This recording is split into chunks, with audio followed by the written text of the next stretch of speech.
Hello everyone, I'd like to welcome you all to my session Building Apps for Windows Phone, presented by me Dina Hilmi, the Windows Phone Developer Evangelist on the For Africa team. I'll begin by introducing the new features available in the new release of Windows Phone 8.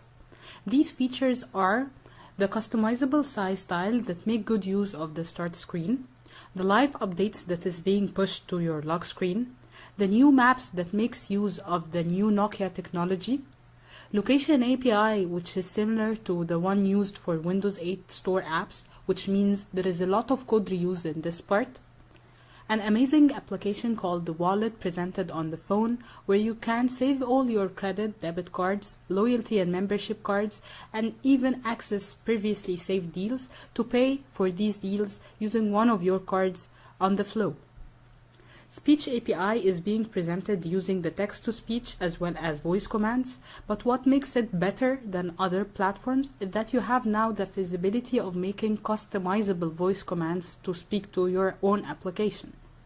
VoIP is integrated in the phone experience, which means whenever I receive a VoIP call, it will look like a normal native phone call. Screen resolution are different in the Windows Phone, but as a developer, you don't have to care about that, since you will pick only one specific resolution and your whole app will auto-resolve up and down accordingly. I think these features give us an initiative to be interested to see how we can build actual apps for this nice platform.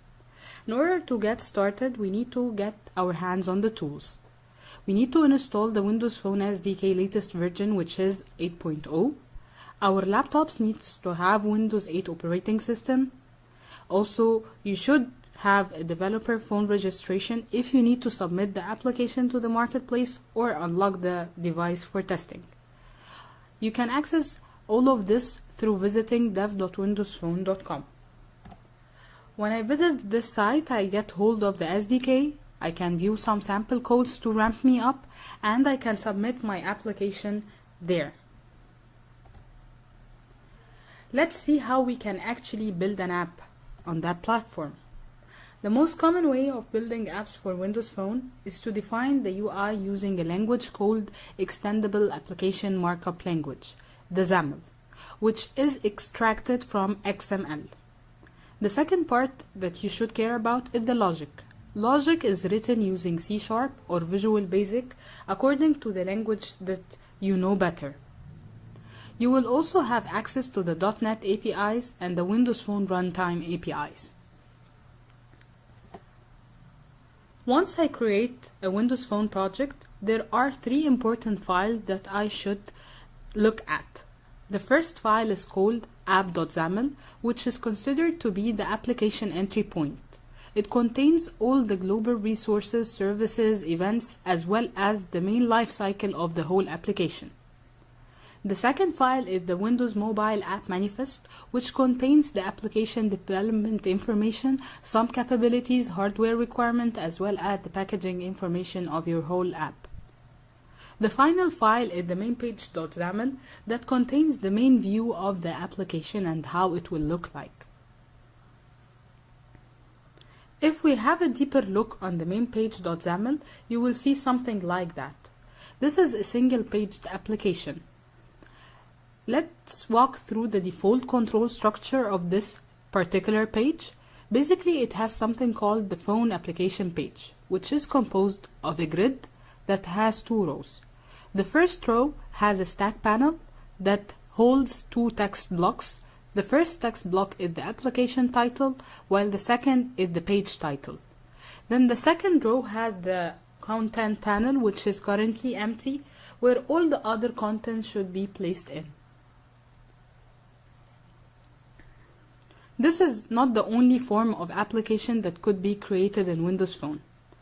The main two flavors of any Windows Phone application is either to be a panoramic view or a pivot view. The panorama view offers a unique way to view your controls because you reimagine your whole app in the form of a magazine, where you can see that the content of this particular app is far beyond the screen boundaries. I will always see trimmed content to the borders of the screen, like that, so I'll have the feeling that I will have to scroll to the right side. Also, the name of my application is written in a very big font, and it keeps rolling in as long as I'm rotating my pages. The second form is the pivot, which is most likely to be used for large data sets, where I split these data sets according to a certain category, give this category a name, and when I pick this category, I can view the content of this particular page. The email is a very good example of that view. After choosing which flavor or which view you would like to develop the app for, you start thinking about the navigation and how can I make my own menu system. The most common way of doing that is by using the application bar. What are the application bars? Here, the circles that you see are called application bars with an icon and a text. You can have up to 4 application bar aligned beside each other. If you needed more buttons, you will go to the second option, which is the menu items. The menu item is basically just a single line text that you can see here. You can have up to 5 menu items. So in total, you have 9 buttons per page, 4 application bar and 5 menu items. Are you ready now to go to our first demo where we will be creating a simple application with some nice application bar? Now we are inside the Visual Studio view. I'll create a new project, and when I create a new project, here are the templates that I can pick from. First, I need to choose the logic to be written either in Visual C# or Visual Basic as previously presented, but I'll pick the Visual C#. I'll expand that and pick Windows Phone to see a very nice pre-installed templates for the types of application that could be created for Windows Phone. I can have my single page app that we just viewed, or I can have a Windows Phone data-bound app where the data will be coming from a back end, or I can have a Windows Phone panorama view, a Windows Phone pivot app, or if I'm a gamer and I develop games, then I'll go for the Windows Phone XAML and Direct3D or Windows Phone XAML and XNA. Also, we are supporting the HTML5 apps. For now, I will pick the single page app, and let's make our example called Hello Africa. And I press OK. Once I press OK, I'm asked to select the target operating system. Since Windows Phone 8 is not the first operating system to be released for the Windows Phone, we have Windows Phone 7.1. We don't want to abandon the people using 7.1, so it's your decision. If you are not using any of the new features presented in Windows Phone 8, then target the OS to be 7.1. But if you are using the amazing features of Windows Phone 8, then I should target OS 8.0. And I'll press OK.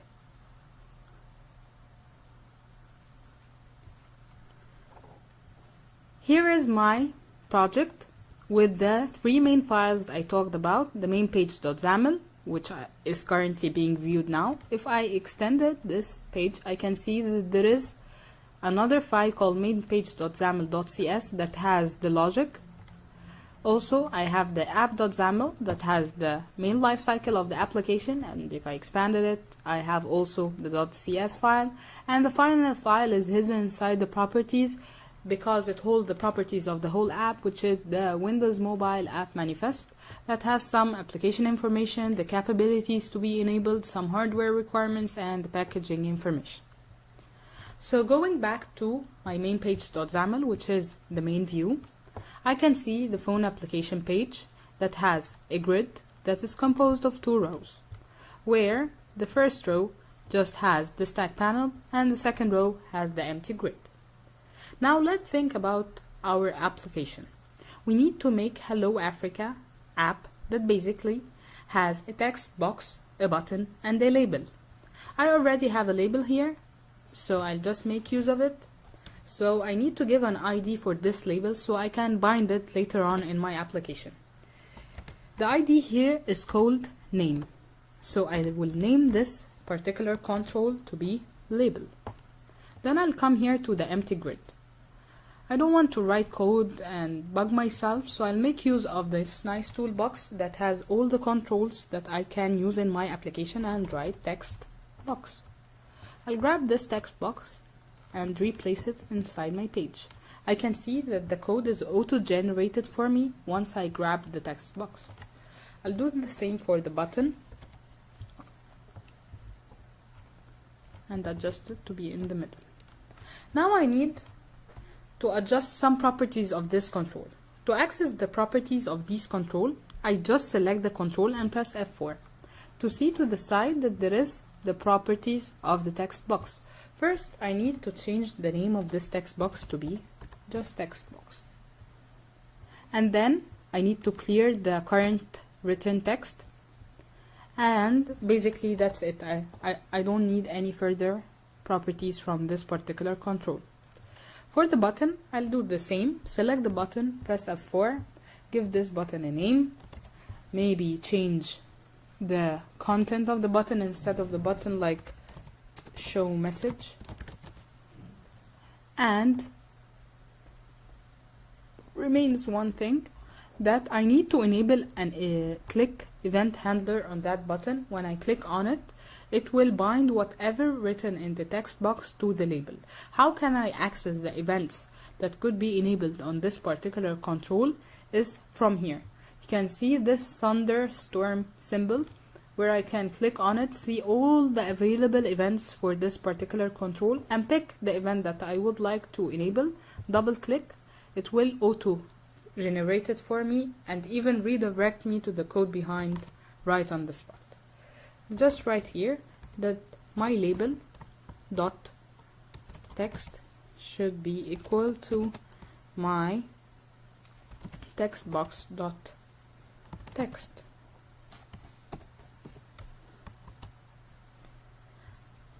Am I done? Yeah, somehow. Let's see how this will look like on my emulator. This is the nice Windows Phone emulator. I write here. I will tell you a trick here, since this is a touch-based phone, so whenever I have a text box, the soft keyboard auto pops for me. But if I'd like to make use of the hardware keyboard installed on my laptop, I press page down, so I disable this soft keyboard and start typing from my hard keyboard. If I want to enable it back, I will make page up, select the text box, page up, I see it, page down, page up, page down, and now I'll be writing from here. Hello, Africa. Simple. I'll stop debugging and go back to my main page.xaml. What I need to do here is I'd like to add some application bar icon. Do you think I have to create the button, add it to the content panel, and then enable a click for that particular application bar? Oh, and I have to create also an icon that fits the design principles of the Windows Phone 8. How many steps are these? I'm lost. There are so many. But actually, this doesn't happen here. It only requires you to go to the top of your page, which is the phone application page, press F4 to view the properties for this certain page, and see that here is written something called application bar.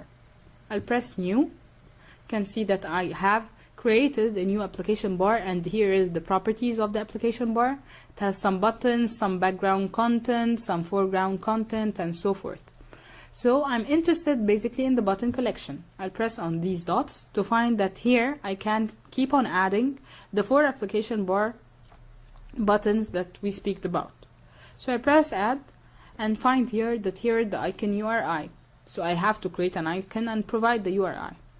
But what Windows Phone 8 has provided for me, a very nicely done preset icon images done to the standards of the phone to save me some time. This doesn't mean that I have to use only these icons. I can create my own, but if I'll use something that like the back, the add, or the cancel, things that are common, it just saves time not to create them again and make use of them right on the spot. So I'll add maybe a camera,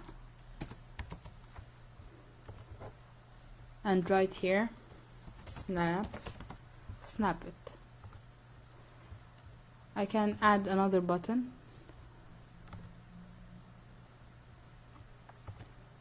maybe a folder, maybe name this photo, can add another one. So far I have this and I have that. I'll add, maybe this will be a play button, play, and right here, speak.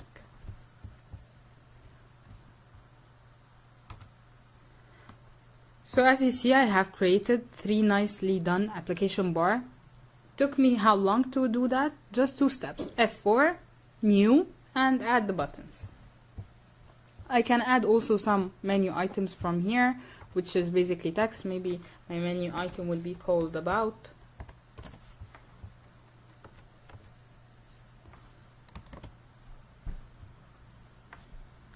And that's it. Let's go back to our presentation and see what we will be doing with these application bars that we have created.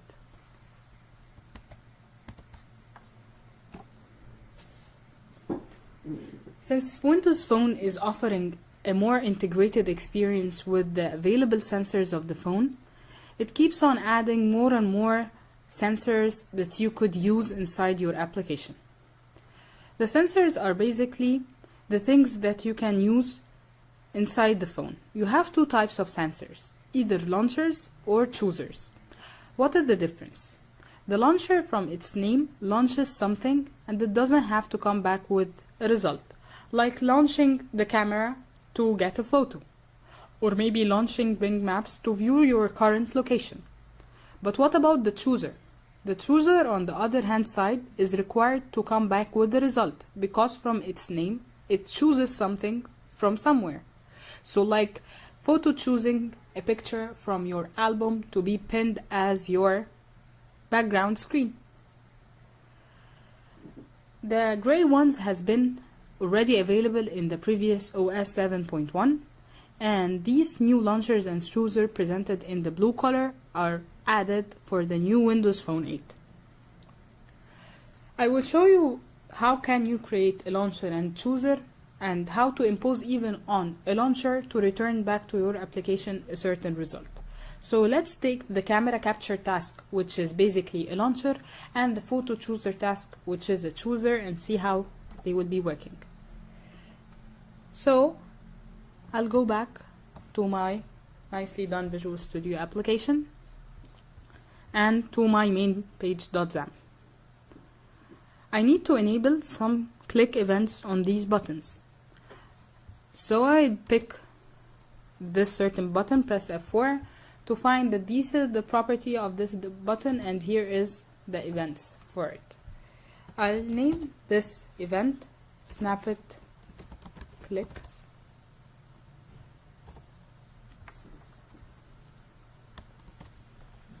And let's bind this snap it click event to open the camera that's available on the phone to maybe take a picture. So I need to use the camera capture task CCT.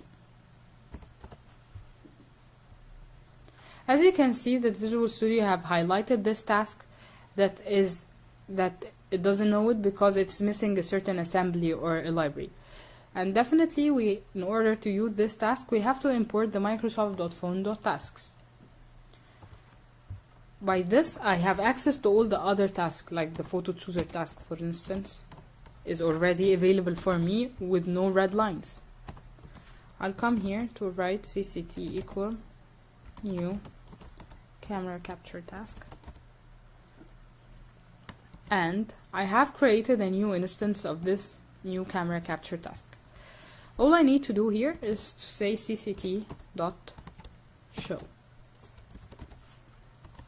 That's it. If we run this few lines to see how it works, I'll press on the camera. it will open for me the camera to take a picture, and since this is the emulator, it just shows a dummy image. I'll accept the image, and that's it.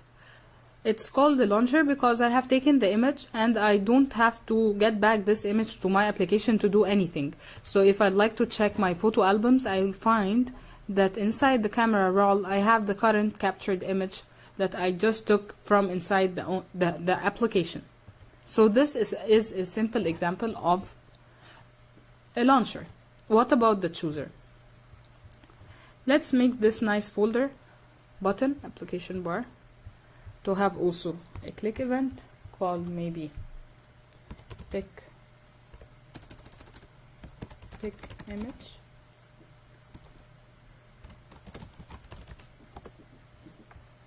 And this pick image will make use of the photo chooser task. I will have to initialize this photo chooser task to be equal new photo chooser. But this time I need to add an event to this photo chooser because I'll be picking an image from my library pictures maybe and setting it back to be a background image inside the application, or to set it to an image control or something. So I need to have something to check after taking the photo that it has been taken correctly and to assign it to some other control. So if I look here, I will find the properties available for this particular task, and here is a single event called completed. Pressing plus equal denotes that if I press tab, it will create a name for this event handler, and another tab will create the same name of this event handler but in the form of a method. I'll erase the content and place these few snippets of code. What I'm saying here basically is that if the taken picture is okay, I'll create an object of a bit image, and this bit image will be set to the current chosen image from my library. Then I'll take this nicely picked image and set it to an image control inside my application. As you can see, the image control is not currently seen because it's not actually added to the main page.xaml. So this is what I will be doing now. I will go here, pick an image, grab it, place it in place here.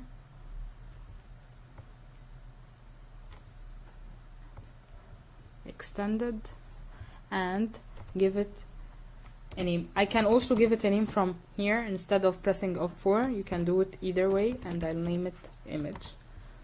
I'll go back to the code behind to find that the red line has disappeared. The only remaining thing is to come here and say pct dot.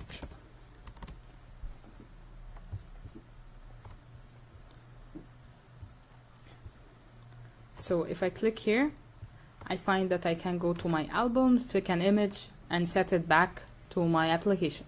What this hard? It's really easy, and it is actually giving the integrated experience with the phone itself. If you'd like to impose on a launcher, like the camera capture task, to return back with the result, basically we'll do the exact same thing that you have done with the chooser. I will impose on this camera capture task, which is a launcher, a completed event, plus press plus equal, double tab, create the same exact few snippets of code, and go test it.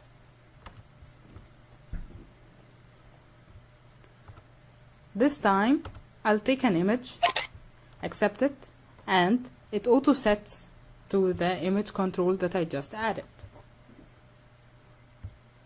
Nice and simple.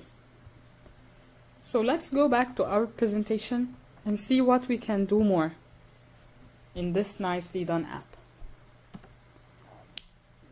What about making the application speak? Yeah, speak. We will make use of the speech API, the different types of it, either a text-to-speech API or the voice commands API. Which one you'd like to start with? Let's start by making the application making use of the text-to-speech API. So let's make the app talk. Go back to my application. to my main page.xaml, and maybe that time we will enable a click on that nice play button. So I'll press F4, have access to the click event, say speak underscore click, and now what I have to do, I'll create a method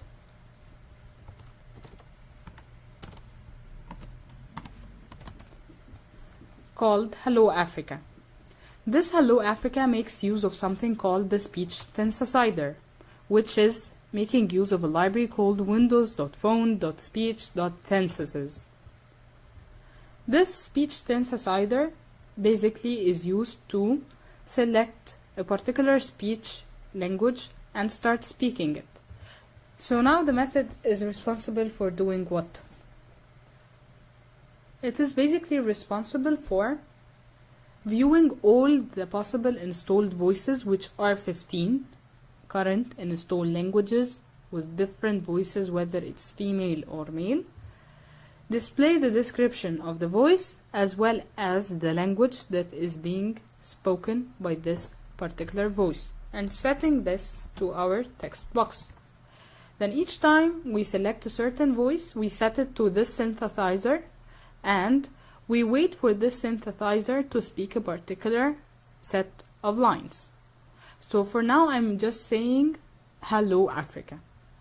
You can see that this method is using the async await principle. We will have a whole session discussing what is the async await, but for now you can imagine it in the form of a way to avoid the UI thread to block the whole application waiting for particular result from a certain method. What I will do now is I will go to the speak click and say Hello Africa and press play.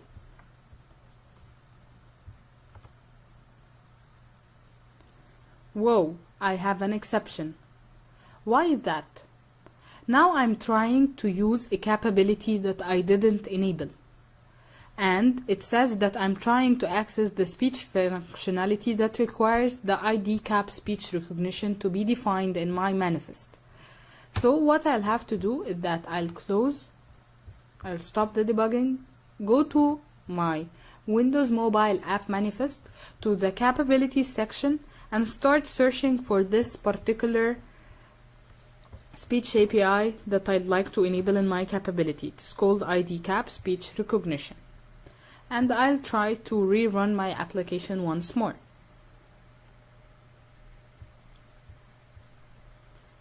I press play. Hello Africa. Hello Africa. Hello Africa. Hello Africa. Hello Africa. Hello Africa. Hello Africa. Hello Africa. Hello Africa. Hello Africa. Hello Africa. Hello Africa.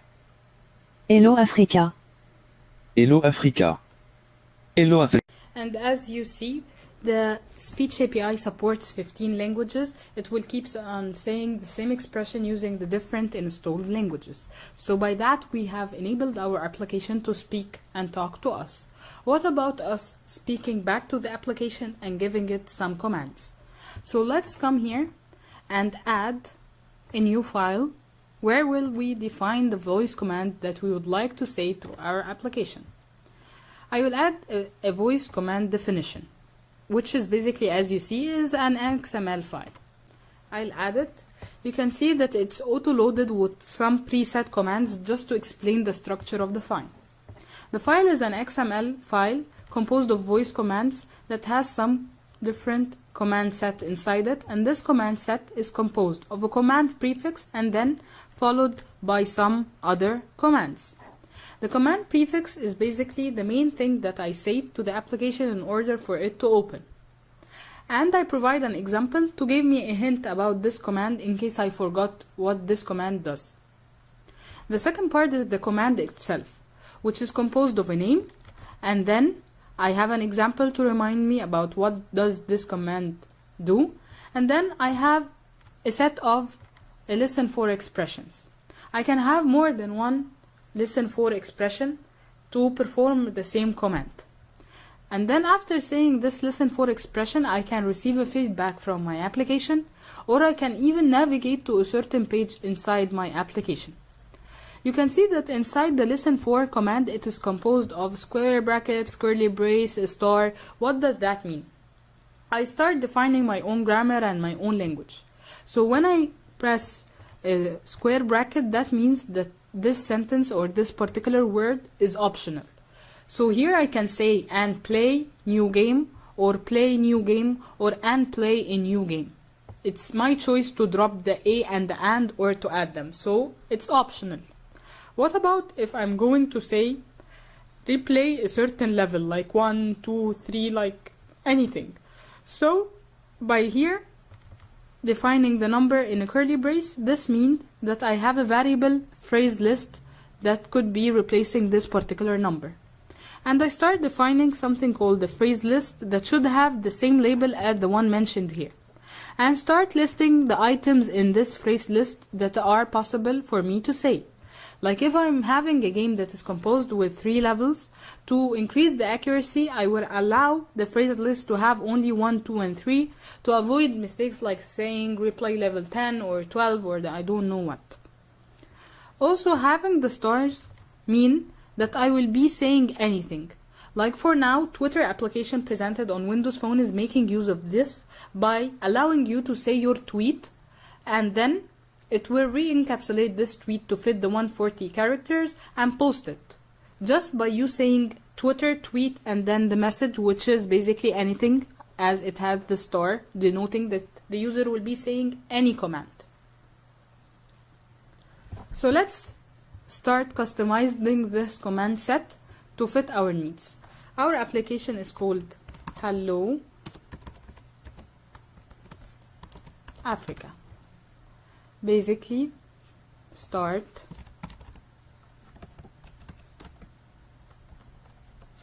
Hello Africa.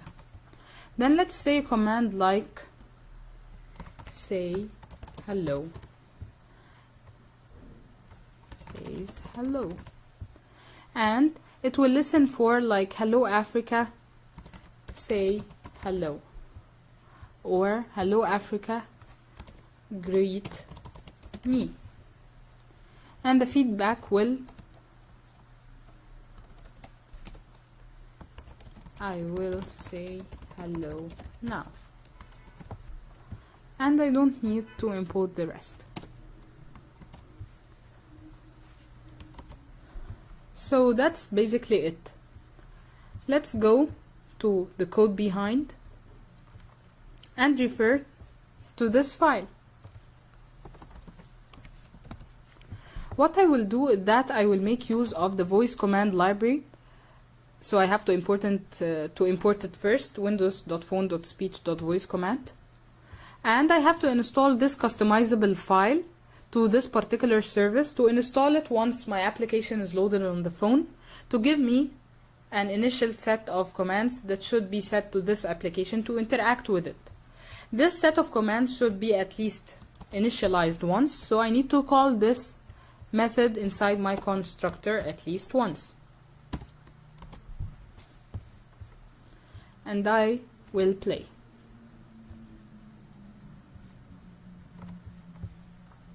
In order to enable the voice commands, I don't have my application to be actually running. All I have to do is to make a long press on this window sign to see that it populates for me the default commands that I can say to any application. Like I can say call anybody, find anything, open anything, text somebody, or note something.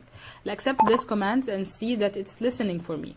If it's my first time to use this voice command thing, so I will press on the question mark where I will be redirected to what I can say using the common commands, which I just presented, and the apps that currently make use of the voice commands, and we can see that Hello Africa is listed there. And here you can find some more commands for you. So I will speak. One more thing before speaking. If you don't know the set of commands available here, by clicking on the Hello Africa, you can say that it says hello. Like I can say hello. So let's speak and see how this will be working. Hello Africa. Say hello.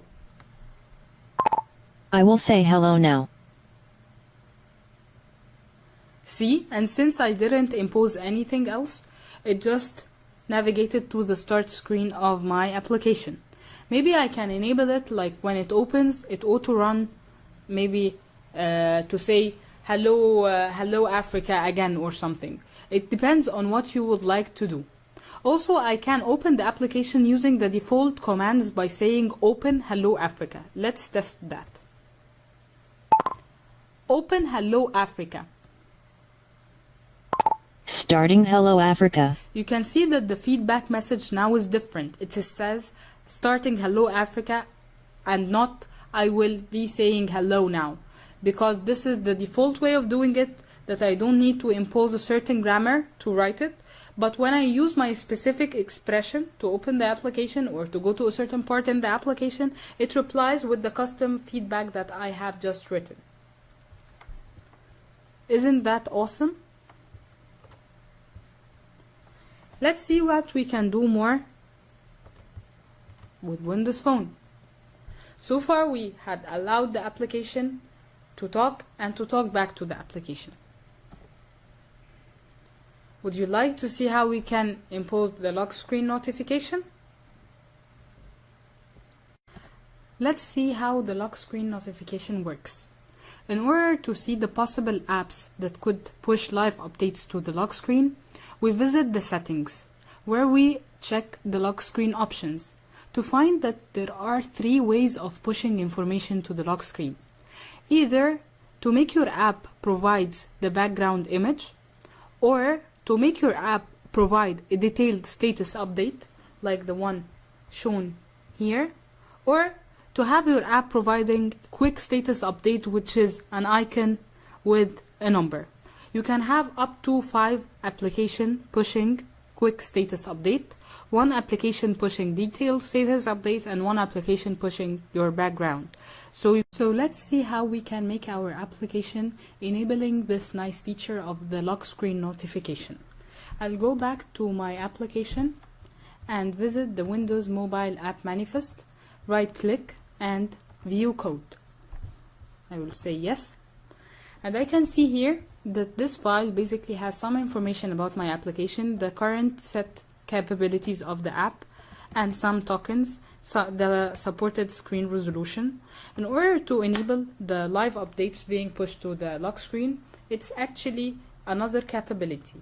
So I will just add the same set of line each time I will require my app to make use of the 3 different types of lock screen notifications.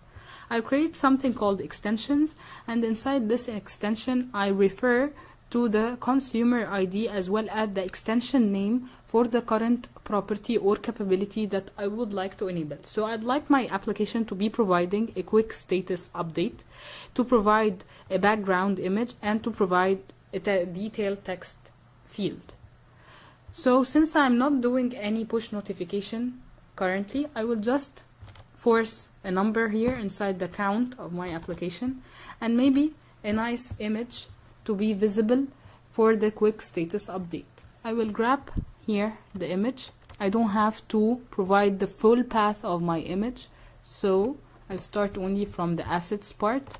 Refer to this path that it is relative, since I'm not providing the whole path, saying that it is not a resource, and then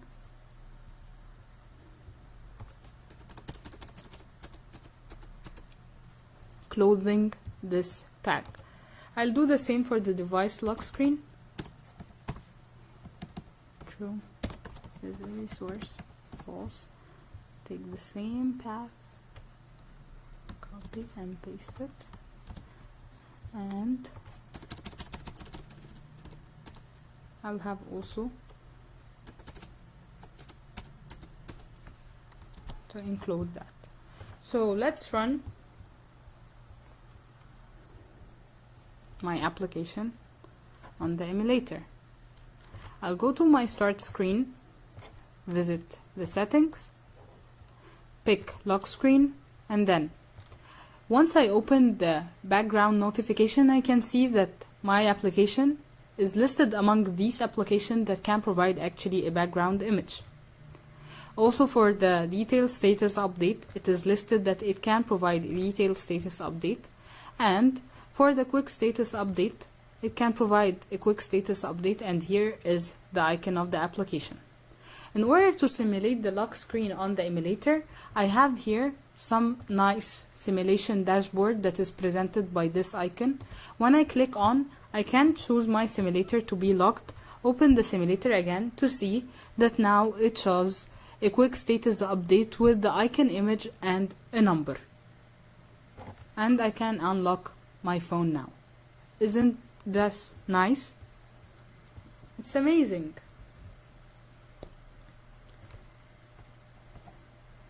So basically now what I have done in my application, I have created a simple app, adding to it some application bar that make use of the sensors of the phone to have the integrated experience, showing to you how we can make the app actually talk and how can we actually talk to the app in our own customizable voice commands.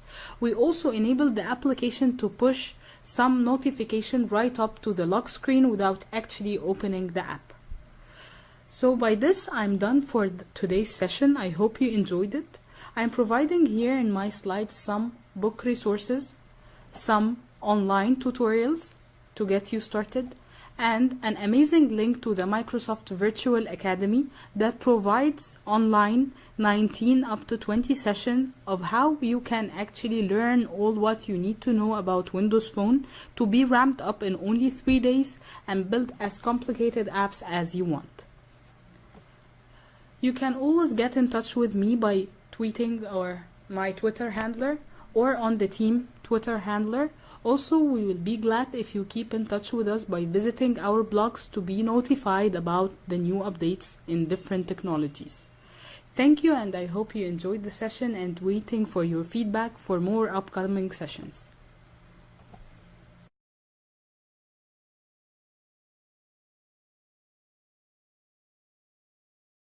Look like a normal native phone call. Screen resolution are different in the Windows Phone, but as a developer you don't have to care about that, since you will pick only one specific resolution and your whole app will auto-resolve up and down accordingly. I think these features give us an initiative to be interested to see how we can build actual apps for this nice platform. In order to get started, we need to get our hands on the tools. We need to install the Windows Phone SDK latest version, which is 8.0. Our laptops needs to have Windows 8 operating system. Also, you should have a developer phone registration if you need to submit the application to the marketplace or unlock the device for testing. You can access all of this through visiting dev.windowsphone.com. When I visit this site, I get hold of the SDK, I can view some sample codes to ramp me up, and I can submit my application there. Let's see how we can actually build an app on that platform. The most common way of building apps for Windows Phone is to define the UI using a language called Extendable.